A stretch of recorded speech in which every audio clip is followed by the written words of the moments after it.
Good morning. Happy Friday. Today's coffee is brought to you by a Great America Marriott mug that I was gifted this week. And I just love vintage, and like Great America is exciting, right? But the best thing about this mug, not only does this mug have a picture of Bugs Bunny, that's my husband as a tiny child.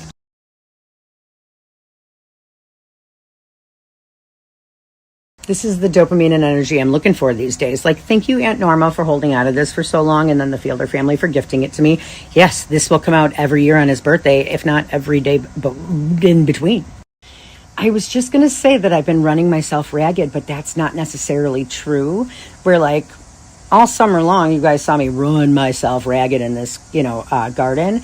But this wasn't ragged in the sense, like, it was all new. It was all new things. I couldn't mess it up. I didn't know what I was doing.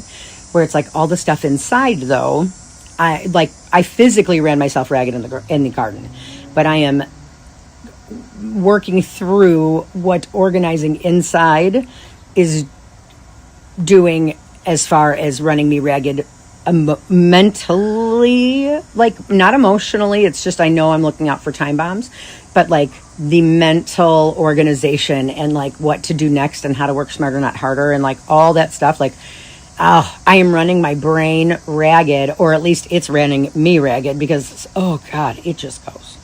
So, and like I know what's happening. I'm not surprised by it. It's not totally throwing me off. I just know that my spoons are still being written as I try to use them. So that's setting my pace. My Lanta. What I do know is that it is a very different pace than what we've run at before, where a lot of the decisions were made because of have-tos.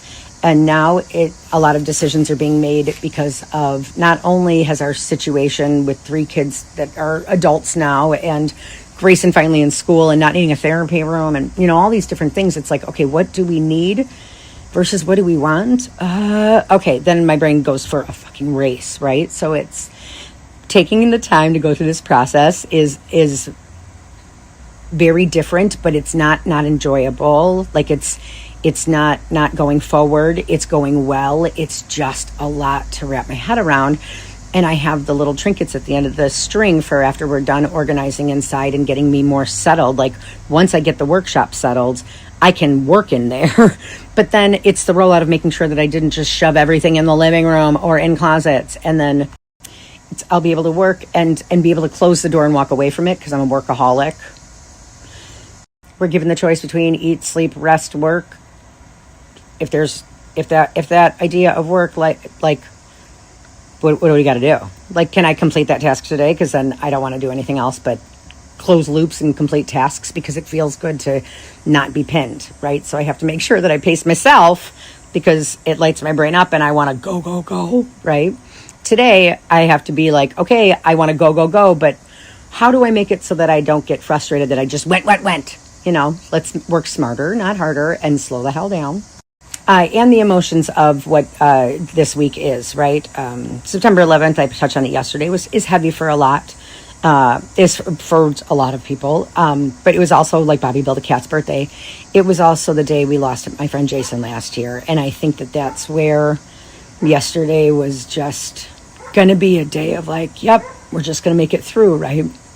I don't want another day to go by without acknowledging how much I miss him and let the world know how important he was, right? But I get to this state and it's like, oh man, I need a minute to think about that and breathe. But I got a message last night from one of the old Dublin's kids, and it just said, I miss you. And it's like, I don't think I've talked to him in a year since the passing of Jason. And it was like, oh. I said to my husband, I'm really glad that he reached out because I miss my Dublin's kids, but I don't want to be up their asses. But like, I think it's time to rally a little bit. For quite a few years now, I've dealt with like the loneliness of quarantine and all that stuff we went through, right? And I was lonely because I missed community, right? And when I think of like what community means to me and what I was missing, it's like, I don't know if I've ever been a part of a better community than my Dublin's family and the friends that I met in my 20s and 30s while being this most social butterfly that I could have been.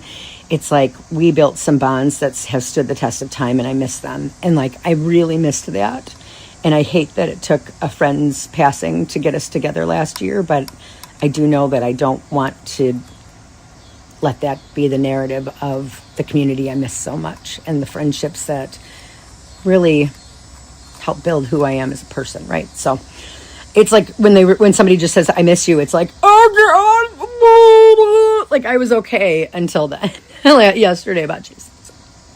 That's a lie. I wasn't okay. I was trying to get through the day without being crippled by missing him. Oh, my heart's heavy, but yeah.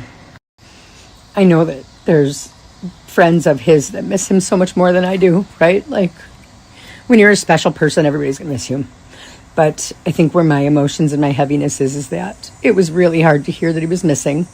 And it was really hard to live with that fear of the unknown. And I had been involved in 3 other missing persons cases prior to that had good outcomes. And so I was with my mother, and she was in her decline. And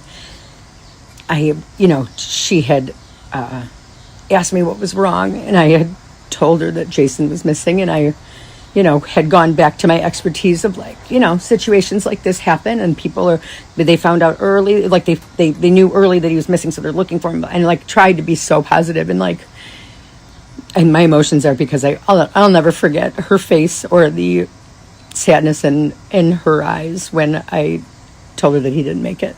So I need a little bit of time to be able to kind of work through that on my own, because it just makes me miss my mom. But I'm hoping that they're in heaven having a hug and looking down on us, right? But I definitely think a Dublin's get together is in the near future, because grief is hard and a bitch. Like, I was thinking about like why grief is so terrible yesterday, and I think that like people, like the body knows how to miss somebody. Like, everybody goes through like a relationship, and then at some point either you're done loving somebody or they're done loving you. And like, if you get blindsided and find out that somebody's done loving you, and then you have to just abruptly stop loving them, like that's hard. Like, you have a lot of work to get over that. Or if you find out that like, or vice versa, right? But when somebody dies, like, I think that the biggest thing that like that grief has taught me is like, it really sucks to not be done loving somebody, but you're always going to love them. Like, but like, you have nowhere to put that love. And then you also don't realize how shitty it is to not be loved by them in person back. Like, that sums up grief. And like, that's why it feels so shitty. It's like, I wasn't done loving you guys yet. And then it feels really unfair. So you just got to figure out where to put that grief and how to use it positive going forward, right? I think that's the biggest one we're trying to figure out. So that's what I'm thinking about today. Whoop. I hope everybody has a good Friday. I hope that everybody's hearts are reflective, but finding hope for all of it. Hope in every day, or silver linings, or whatever it is that we need to live on the dopamine of life's not all that shit sometimes, Somewhere in this house, I have a bracelet that Jason gave me the last time I saw him. And I also have a doodle on a notepad that he was like sketching on when he didn't have a guitar in his hand the last time he was here. And I know that I kept those. I know that they're shoved somewhere really important, where like, oh no, I know that I put that somewhere where it wouldn't get bothered or touched or ruined. But when I found it, I would be a heartfelt warm. And it's like knowing that I have to go inside and touch things that it's been very hard to organize and do all that stuff. Like, knowing that that's out there for me.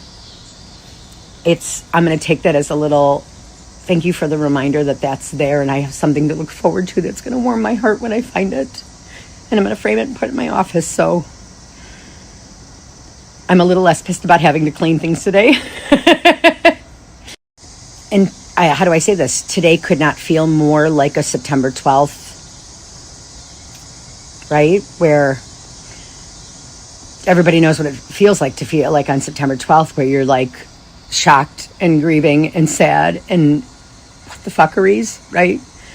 But then, like, fundamentally as humans, we just know that we care and we want to show up for people. So it's like, I'm going to use that to get through today, is like, God, this is hard, but I want to make sure that anybody else going through hard knows that they have somebody to talk to, right? That's what's going to keep me going today. I hope everybody has different moments of that today. Life in society is hard and sad, and a lot of us are very, very overly empathetic and struggle with that sometimes when things are this heavy and it seems like lost causes and shit like that, right?